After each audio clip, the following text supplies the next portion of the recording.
News dump. No time to waste on a silly open Mac. Did you see this? Did you hear about this? That's what she said. Maury No time. But she said it. said that he would come out of retirement for an episode to determine whether Matthew McConaughey and Woody Harrelson are brothers. Did you just call him the last name of Tia and Tamara? What did I say? Maury? Yeah, Maury. What's his name? Yeah, Maury Povich, apparently.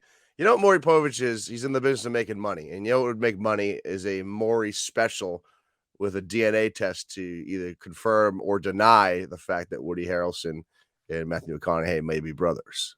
How do you plan on getting their DNA? Oh, I think they would be a part of it. That's what I would you guess. can steal it, right? We broke into both of their houses. Don't ask me how we got this, but we have samples. I think you just need a strand of hair, right? They probably do blood tests. Where are you getting hair from Woody Harrelson? Oh, I'm sure he's got hair elsewhere. I just smoked you because you're also bald. That's true. Actually, when I was getting on my real life job at the time, I was losing hair then, but I also keep a buzzed head in general. So my hair was too short from them to do a drug test on my hair. So they had to shave my leg. So I had one. I was just going to ask you if you can use other body parts. Thank you for helping me out with that. So I had an unshaved leg for about 2 weeks, however long it took to grow back. News dump.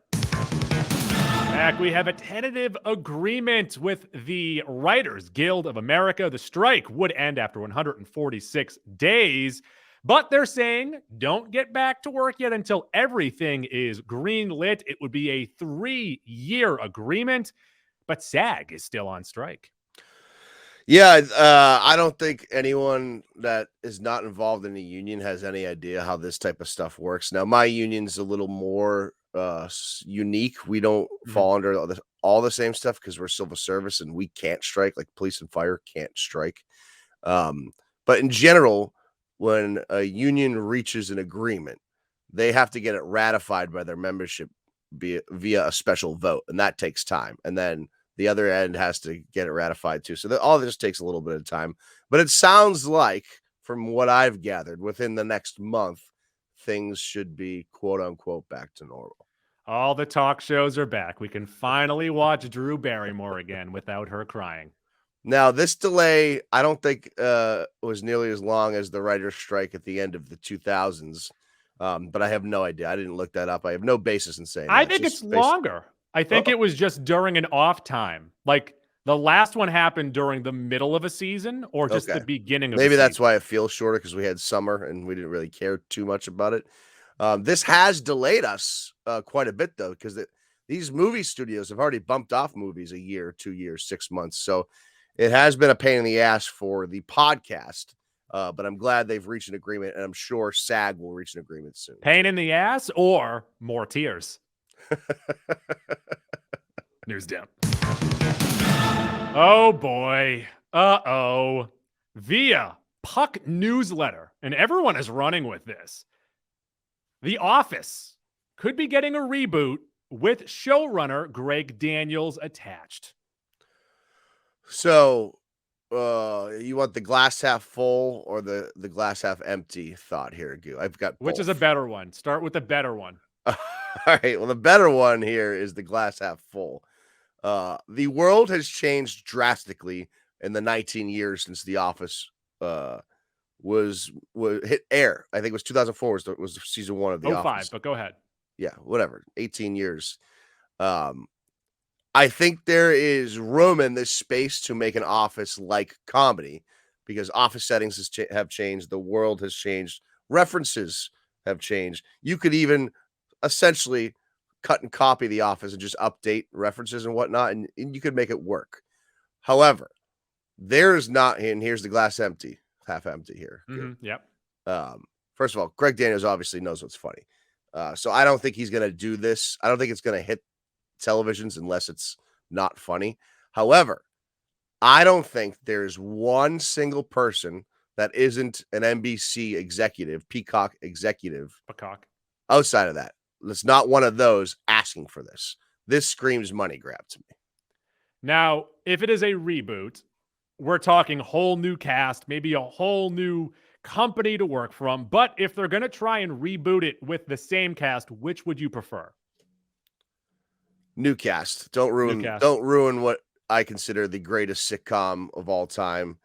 Many do. I have a hard time calling Curb a sitcom, but I guess it is. So maybe it's second best. It's top two, pretty clearly. But would you for me. prefer if they brought Clark, Duke, and Plop over? No, nope. Brand new cast. Give us a new city, new town.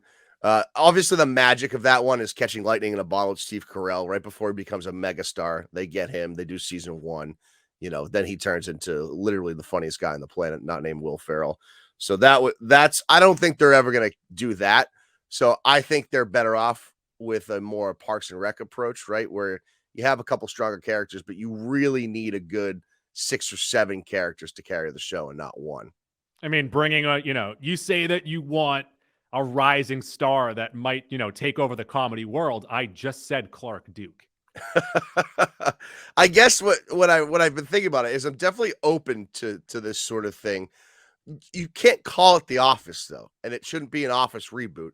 It should be a show made in the same vein as The Office, at an office, some sort of workplace comedy. I think we're ready for that. But don't sully the good name of The Office. I'm sure Ricky Gervais is all in. No, I guarantee you he's all out on this. No, he hates it. Yeah. Yeah. News dump. Got a teaser for Rick and Morty season 7. This is pretty confusing, Goo. Maybe I was misinformed, but I was under the impression that Justin Roiland was no longer involved in creating the show, and that includes season 7. Sounds like from this teaser trailer that his voice is definitely still there, or they hired the best Justin Roiland impersonator there's ever been, and he can do all the voices. So I don't know what's going on. This comes out October 15th. I'm confused. If any of the listeners know if he's involved in this or who the new guy is, please let me know, because I'm certainly not going to waste brain cells. Having done no research into this, I'm going to guess that they have a new voice person and they just do a great impression. That would be hard to do because he does so many voices and it's such a unique voice, but it wouldn't be surprising if that's the route they went. Not to jump off of this, but recently I have seen Hotel Transylvania 4. Okay. And they replaced Adam Sandler in it, probably because he probably asked for too much money, I would assume. Yeah. Do you remember the guy who had a YouTube video that went viral where he sang Let It Go as every Disney character? I do not know that, man. So there was a guy that went famous for doing that. Okay. They hired him to do an Adam Sandler impression in it. It is terrible. It is the worst. It is the most distracting garbage I've ever listened to. That's tough. That's tough to hear. Oh boy. So that guy's probably not going to get another role, but at least he got one. At least he got that one. No, I think he does a bunch of them, but still, that one, I was like, wow, Adam Sandler's not the hardest person to do an impression of. Yeah, that's what makes it hard, I think. If it's not obviously Sandler's cadence, I think, is how you do the Sandler.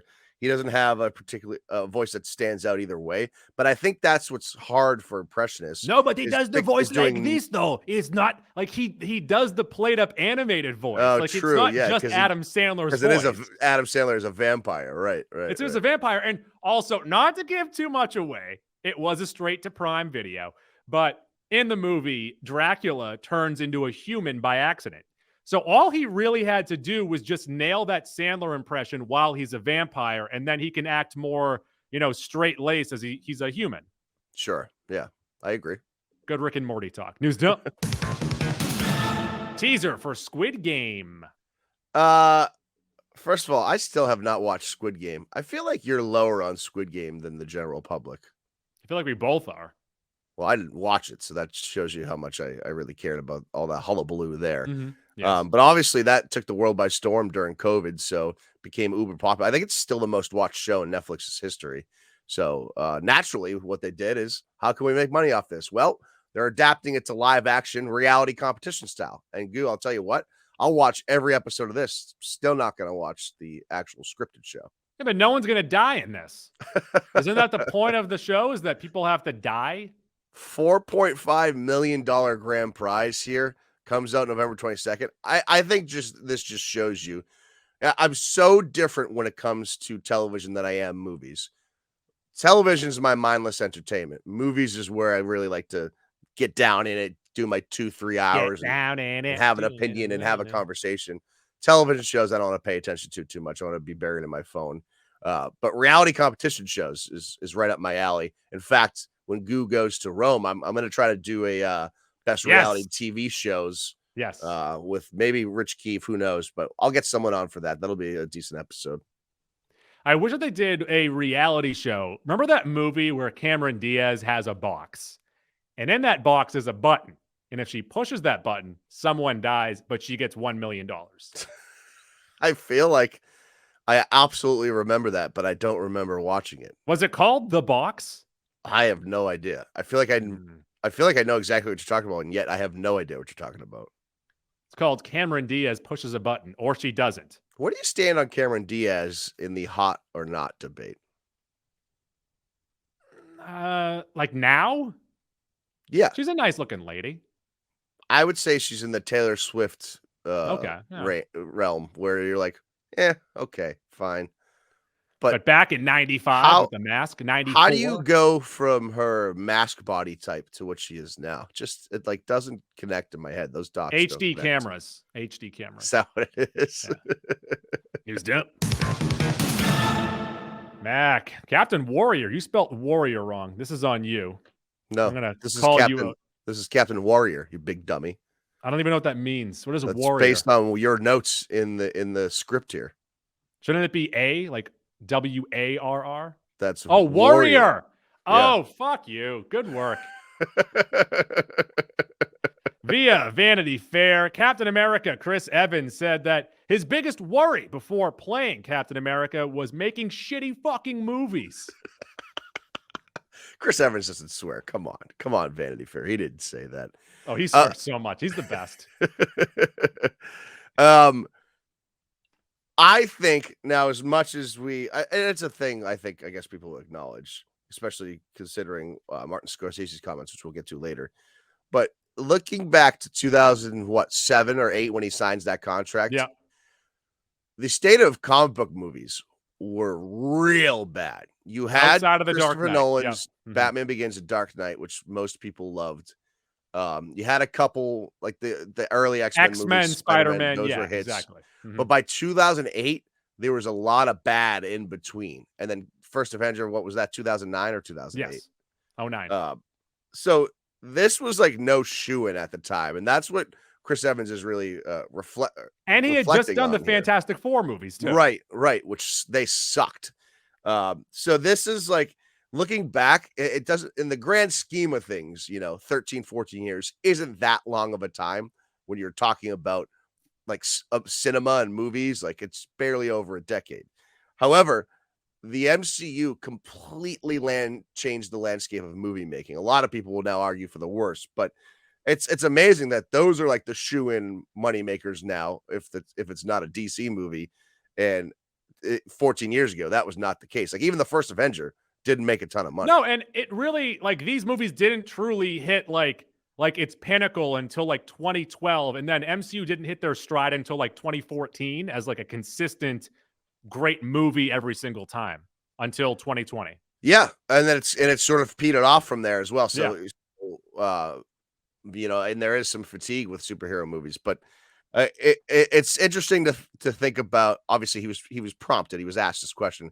But I bet he still thinks back, man, like, wow, I was taking a risk there, and it really paid off. Because his if mantra, this movie sucked, he would have been in 2 comic book franchises that were both terrible, and he never would have been the star he is today.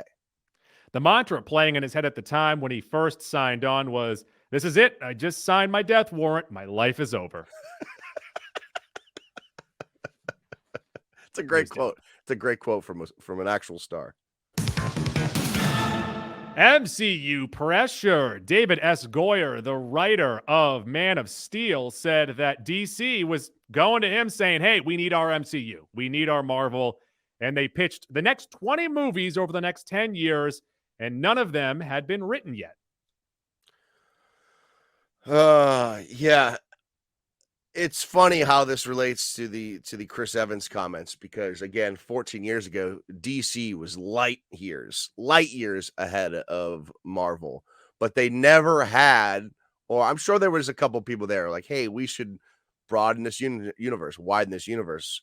But they also had maybe the best person, It needed a base. the best Because, person like at movie Goyer says making. here, this is not how you build a house. Right, right.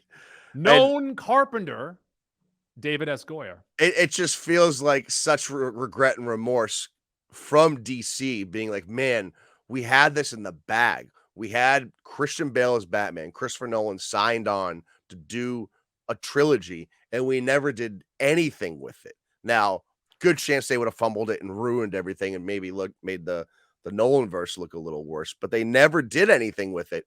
And then that trilogy ends, and they're immediately starting a franchise with Man of Steel in 2012. And it's just it was so rushed, so not calculated.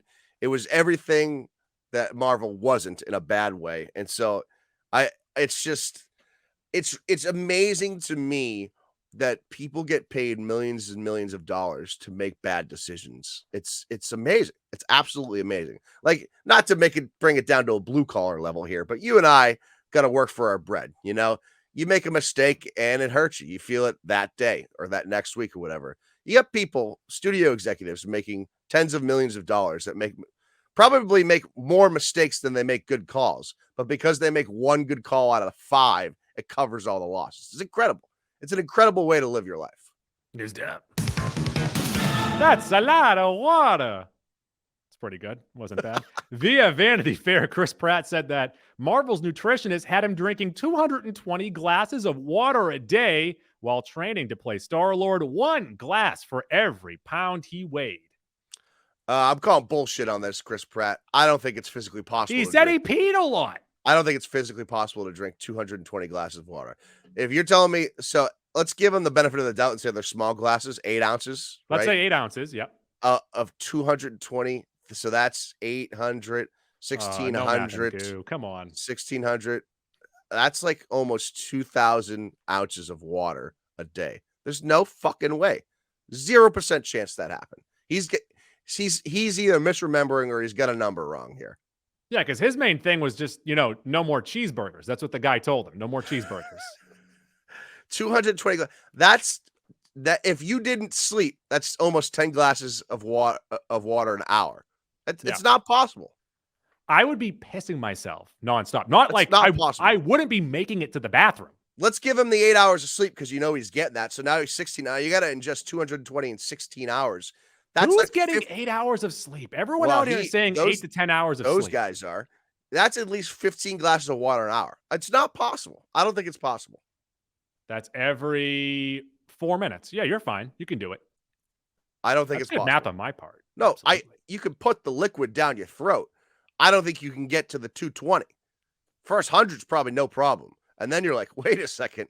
I can't put anything more into my body. I always thought it was ounces. Like, you want to have the amount of ounces for your weight. That's what I'm saying. Yeah, he's definitely misremembering something here, or he's just straight up lying. Having said that, I don't drink any water during my day. I just drink decaf coffee. As a man who has attempted the gallon of milk in an hour challenge twice in my life, the issues there, number one, is your body temperature drops like 2 degrees. You're freezing from a freezing gallon of milk. Number two, you get really full really quick. Now, milk is not the same as water, obviously. Are you sure? Hold up a second. The amount of water you'd be ingesting there would offset that. I literally don't think it's physically possible. News Dap. Got a little peek at a hot toy. Spider-Man 3 hot toy. Toby's emo Peter mashed up with Venom. You see the picture I sent you? I did see this, yeah. Looks real nice. Yeah. If I'm going to buy a hot toy, I'm not going to buy a Spider-Man 3 one, I'd say. That's, we talk about a lot of hot toys here. I think I own 2 hot toys. You own 2 hot toys? Well, I don't even know if they're hot toys. Those aren't hot toys. Hot toys are like fucking $250. Okay, yeah. So I don't even know why that was going to be my point. I don't even know why we talk about this because we never buy these things. We never buy them because they always look really nice. What is the Thor one that we both own? I also have. That is not a hot toy. That is a Diamond Select. Yeah, it was like what, $70, something like that. I got it on sale for $30. Yeah, something like that. And then I also have the Thanos one. Diamond Select. Those are probably the 2 most expensive toys I own. I don't want to get into what I $50 or $70 maybe. I'm not going to talk about what I've paid. I'm also retired, by the way. I'm done. So that's another thing. I got a wall of Funkos behind me. I have no place else to even put a Funko, never mind a hot toy. If you bought a hot toy, you would just take those Funkos and throw them on the floor. No, but that's the magic of the Funkos. There's the stackability. So you can display a billion. You can't stack hot toys. You can stack hot toys. Just buy some of those risers. Toys. Buy the plastic risers like I have. I'm not doing that. It's more money. Get them on Amazon. They're 15 for like, you can get 3 for like $20. That's a lot of work. It is a lot of work. It's too much work. New stuff. Guillermo del Toro spoke about, where was he when he said this? And I also lost it in my notes. I have it right here though, Max. Don't worry. I got it. I moved it up after the thank you. Television stuff. I moved both Star Wars things up. Okay, so Guillermo del Toro, he had a Star Wars. He confirmed this, that he was working on a Star Wars movie, and it would have been a Godfather-style film about the rise of Jabba the Hutt, saying it's a character that looks the most like me, and I love the idea of a Hutt type of mafia. Also going to point this out. He loves this shit. He loves puppets. So one of the things you're missing from the animated shows is an expansion on whatever species that is. In Star Wars, there's more Hutts in Clone Wars, and I don't think we actually see them in Rebels, but in Clone Wars, you get a couple storylines with them. So there is like lore already established in the Star Wars universe. I'm pretty uninterested in a Jabba the Hutt type movie, though. I like, unless you're going to involve Force users, and I'm going to beat this drum to the end of the earth. I'm not really interested in your Star Wars movie because I feel like all I'm going to be thinking about the whole time is where the fuck's the lightsaber, where the fuck's the Force. If anyone could do it, though, maybe it's Guillermo del Toro. Mm-hmm. So if you're going to give me a monster movie, a Star Wars monster movie, give me a Guillermo del Toro movie. I feel like it's going to be more goofier like his Hellboy movies were, though. No, I think it'd be more sexy like the Fishman movie that he made. What was that? Fucking Water? What was that called? It was Color called of Water, The Shape of Water, The Shape Taste of Water, The Taste of Water. Yeah. That's what she tasted. Am I right? News dump. Oh boy, Matt Reeves told The Guardian that it took them 70 to 80 takes for the final scene between Batman and the Riddler in The Batman. That's too many takes. That's simply too many takes. Maybe that's why that might be what this strike's all about. If you know, a good scene. I know, but if you know you're only going to use 70 or 80 is too many to choose from. Here's a perfect way to frame it. Yeah. When you take a photo, and you're a man who has to take many photos of his wife and her endeavors and whatnot. When you take 6-8 photos of something, after 2, you have a hard time distinguishing between the photos. You're like, whatever, I'll just go with the first one. No, she can usually tell. Well, sure. I'm sure some can, but there's a limit there where it all runs together. 70 and 80 far exceeds it. I think 20 to 30, you probably got the take. For those who don't know, we record 70 to 80 Mac and Goo episodes a week, and we choose the best ones. We just give you one, and even then, it's still shit. So what does that say? It's usually not very good. It's a huge waste of time. Speaking of shit, you see the bad review that we got? Oh yeah, I don't know what to tell that guy. The guy picks the one episode where we talk about the bathroom. It's in the fucking episode description, dude. First of all, I didn't even know what the fuck he was talking about. But number 2, how would he think this podcast would be for him? And they get turned off by bathroom humor.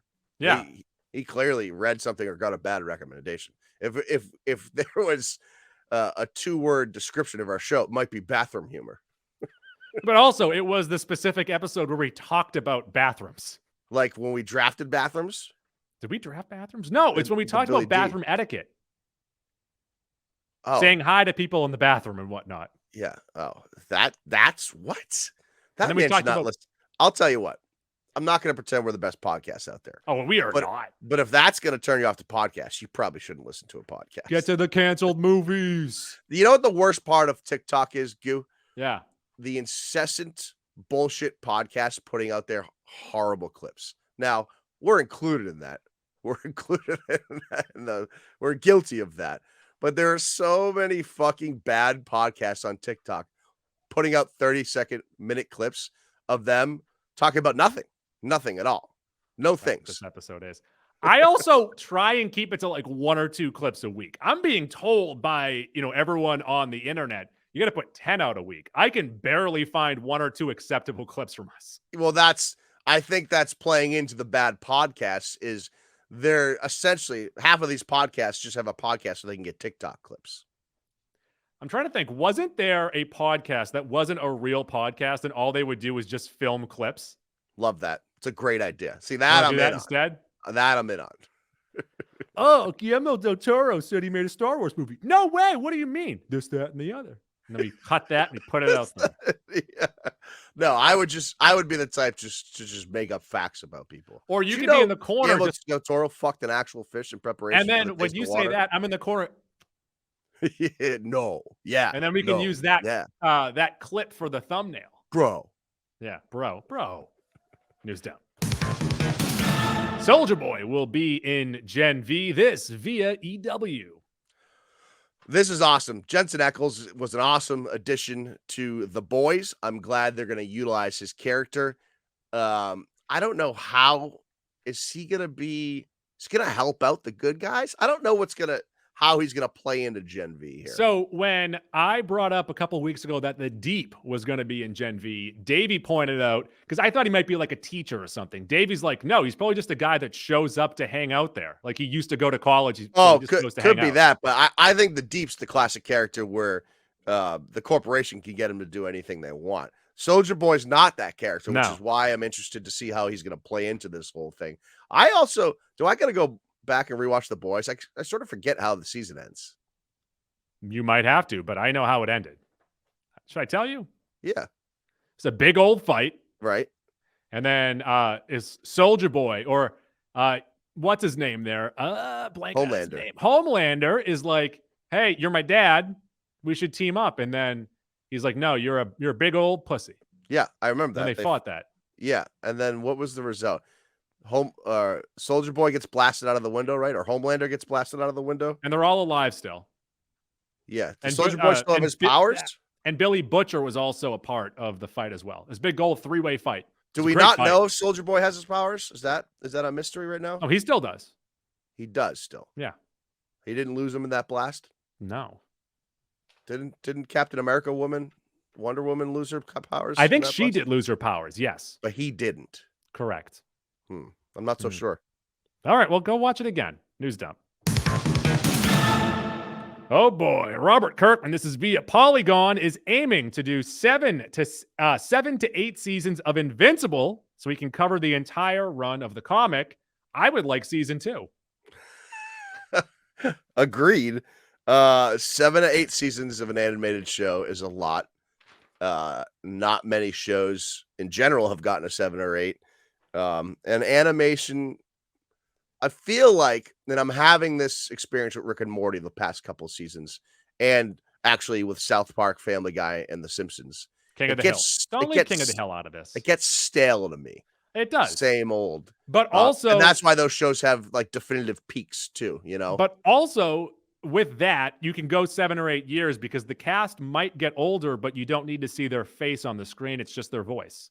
Yeah, no, I totally agree why it's done. I'm just saying I don't have interest in 7 or even like Star Wars, The Clone Wars, I think is 7 seasons. And I would never go back and rewatch like the first 3 or 4 seasons. I'm just never going to do it anymore. Let's get to Scorsese stuff. Via GQ, Scorsese stopped working with Warner Brothers after they tried to make a The Departed franchise by having either Leo DiCaprio or Matt Damon's character live. What they wanted was a franchise. It wasn't about a moral issue of a person living or dying. The studio guys walked out, and they were very sad because they didn't get what they wanted. Oh, boy, do I wish this happened so that The Departed could look worse in the long run. Really wish that happened. I'm okay with them not making a Departed verse. It's a terrible idea. Well, that's why I'm saying it should happen. Marty, what if we do this? You guys saw the movie, right? You saw that pretty much everyone's dead. Before we get to our conclusions here, because I moved it, I think you missed it. So that's on me.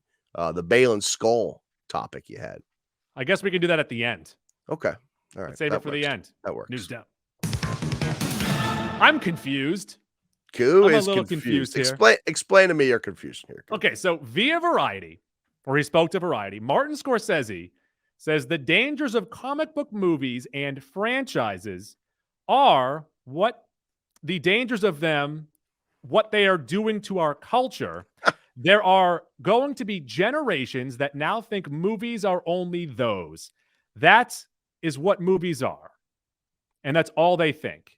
And that people, that as a society, we need to fight back against that. And we should support artists like Christopher Nolan. We've got to save cinema.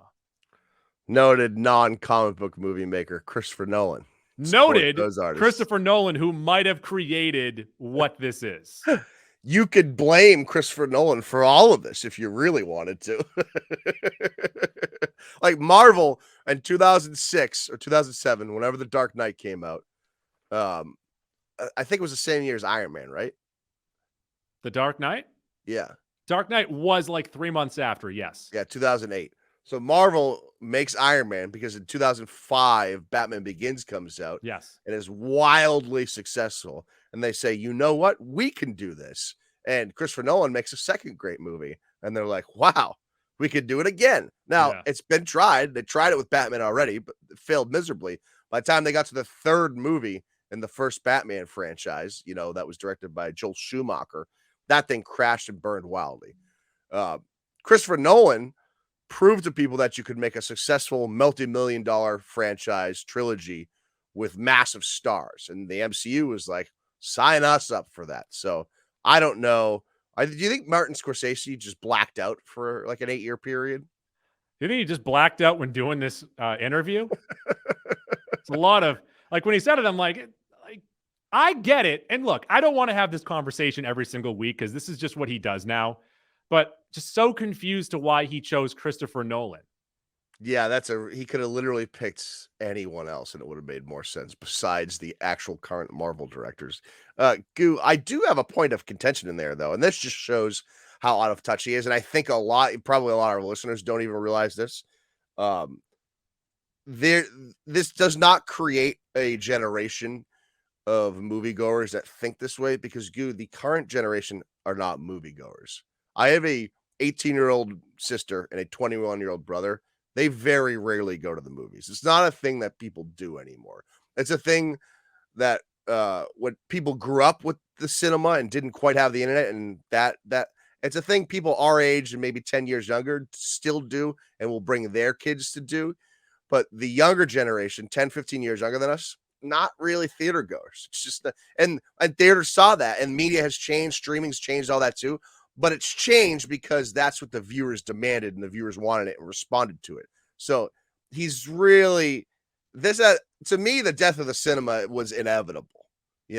I think the older crowd, us 30, 40 plus, is what's still propping it up and still going to movies. I don't think there's a lot of 13 to 15, 17-year-old kids going to the movies anymore. There's certainly still some, but like that was an awesome thing to do when we were 15.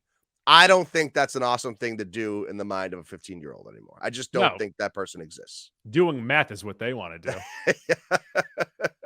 But I don't think a lot of our listeners, and I don't think a lot of people realize that. You don't see the youths in movie theaters as often as you used to because that was a safe space to go hang out, hide for a couple hours. They have plenty of other outlets and resources. Put a little vodka in your Dr. Soda. Technology has enabled them to communicate with each other. Now they know when someone's parents isn't home. We didn't know that before. We didn't know fucking Johnny's parents weren't going to be home. You had to call, and when you would call, you would ask for that person by their first and last name. Also, I took my kid to see Mighty Pups yesterday. Paw Patrol? Paw Patrol, Mighty Pups, a week before it came out. Whoa, and let's just say, I will not be reviewing that movie. I thought it was streaming on Peacock or something already. No, that's a different one. Oh, it's Paramount. It's a brand new one. The Pups. Okay, so Adventure City is hit by an asteroid. Okay. And in that asteroid, there are 7 crystals that give the pups superpowers. They're Power Rangers? They're pretty much Power Rangers now. Although I'll say this, Liberty's doesn't work. So I don't know. Oh, okay. Also, controversy. I was so pissed off in this movie because Sky gets. Did he make it through the movie? We had to like tie him down. But Sky gets her crystal taken away. And Ryder's like, Sky, we can't have you go out anymore. But like the crystals were interchangeable. Just take someone else's crystal. Liberty's crystal wasn't working. Take Liberty's crystal and give it to Sky. Sky was essentially Superman, by the way. So give it to the most powerful pup. Was there any moviegoers there upset that there were so many kids there? No, it was a kid screening thing. So okay. There was a singer there with a guitar. I was just picturing, not to talk shop here, Goo, but I was just picturing some of the members we see there occasionally being irate that there was children in the theater. No, my son's favorite thing was climbing to the top of the seat and sliding down it. Right. Like yeah, because that's how little he is compared to a movie theater seat. Correct. Yes. He's 3 years old. It's like, it's gonna be. I hope you raise a moviegoer, Goo, but I don't have any faith in anyone raising moviegoers anymore. Well, he told me that he liked this one because it was brighter and that Turtles was too dark. He's got a point. Turtles was pretty dark. No, he meant the theater. The theater in general was too dark. All the lights were out. Well, the movie as well was quite dark. The movie also was pretty dark. But news crossover grid. Mac, do you want to do movies or television? Let's do Bale and Skull first. Let's do this and then we'll do that. Oh, okay. I already have the app open. Do you want to do movies or television? The dealer's choice. Doesn't matter to me. Let's go with movies. So this is a 3x3 grid, so 9 overall. Going across the top of the grid, this is crossovergrid.com. Adam Devine, Kristen Stewart, J.K. Simmons, and then going down the side, Anna Kendrick, comedy, and then action. Comedy and then action. So let's do Adam Devine first. So let's do, because he was in Pitch Perfect with Anna Kendrick. I'll just say Mike and Dave. Mike and Dave need wedding dates. You could do that, and then you could use Pitch Perfect for the comedy. You could do either one. So there's two answers right there. Pitch Perfect. Let's do Pitch Perfect 3. He wasn't in Pitch Perfect 3. Oh, no! Why did you just pull the trigger on 3? Oh, dude, you're so stupid. Oh, my God. Action, game over, man. Bumpa. Jesus, and then we got what are you doing? Kristen Stewart and Anna Kendrick. Where's the crossover there? Oh, I think Anna Kendrick might have been in one of those vampire movies. Wait, do you think that they just don't count Pitch Perfect 3 as a comedy? Like it got too serious? No, he's not in Pitch Perfect 3. But he has his own spin-off show now. Yeah, he's in 2 for sure. I don't think he's in 3. Okay, so that's Kristen Stewart with what? Kristen Stewart action is Charlie's Angels. I think Anna Kendrick might have been in one of those teen vampire movies. What were those called? Oh, Twilight. Yeah, I think she was in Twilight. One of the Twilight movies. She was in the first one, Twilight. We already lost this, by the way, but it's fine. That's all right. That's all right. A comedy with Kristen Stewart is Adventureland. Oh, good one. Underrated movie. And then J.K. Simmons' comedy is Palm Springs. Ah, good pull. Good pull. Then an action movie with him is Justice League. Oh, there you go. And then we can't use the last one because I fucked up. But can you think of a movie with him and Anna Kendrick? J.K. Simmons and Anna Kendrick. He's not in what's the movie where what's his face shaves his head? Is he in that? He is not in 50-50, no. 50-50. Just trying to think of Anna Kendrick movies. Is he in that sexy one where her and Blake Lively are in? He is not in A Simple Favor. No. Damn, I'm running out of Anna Kendrick. That's all right. We already blew it. So is he in that Ben Affleck one where Ben Affleck's autistic, but he's a killer? The Autistic Killer? Yeah, is he in that one? I don't think so. All right, guys, we did it. Look, Goo fucked up. It doesn't really matter anymore. Let's get to your Ahsoka news. Good news stuff. All right, Mac, you want to get to this real quick? Well, you put it in here. I didn't even know this. I learned this from your note. Yeah, but it gets you more excited than me. So go ahead. Well, I am actually. Well, it's obviously doesn't mean anything because it's just a little tidbit. But apparently, from the last episode, there's a view of Balin. Or I don't know if it's from the last episode, but there's a shot of Balin Skull's wrist. We're talking, of course, the Force user in Ahsoka, the mean guy who I think might Ahsoka episode 6 be not so mean. By the way, we only got 2 episodes left, and that show ends the same week Loki begins. So that's a nice little treat. There's a user. What is this? Twitter? Is that a Twitter? Yes. Twitter user spotted a list of names on Balin Skull's wrist in a Star Wars language, and those names translate to Luke, Leia, Han, Chewie, R2D2, C3PO, and Ben. Of course, talking about Kylo Ren, Ben Solo. It's a nice little tidbit. Obviously, doesn't Yeah. mean anything though. It's just like a hidden thing. You had an Easter egg for the fans. Yeah, Hugh, just fun. Yeah. did we talk about Ahsoka episode 6 last We week? did. We did. Okay. All right. So I don't Have you need to noticed? I say know anything people more. are also pointing this out that he has a kyber crystal on his belt. Maybe it's green, possibly from his Jedi days. I was gonna say, I don't think anyone's gonna be. That's a pretty valuable thing. I don't think anyone's gonna be carrying a kyber crystal just out like that. I have an issue saying kyber crystal. I'm actually surprised that I've said it right this whole time. I usually say kyber crystal. I just can't help it. Give me your prediction for the last 2 episodes. It's just going to lead into the movie. Sure, but what And more animals. More animals. Do you think there's gonna be a turn? Do you think we're gonna see a Balin versus Hati moment? Because it feels like they're driving a little bit of a wedge between those two. I know people are pointing out him as that his apprentice and who is her apprentice? What's her name there? Sabine. Have a real chemistry going on. Oh, real eyes going back and forth. Yeah, I possibly. like that. I like possibly. that. I'm pretty intrigued by these last 2 episodes, but I know at the end of episode 8, I'm going to be like, darn it, now I got to wait 3 years for the movie. All right, so that'll do it for this news dump. Stay tuned at the end of the week for It's My Culture and then It's Max Culture, all tiered into one. See you then. News dump.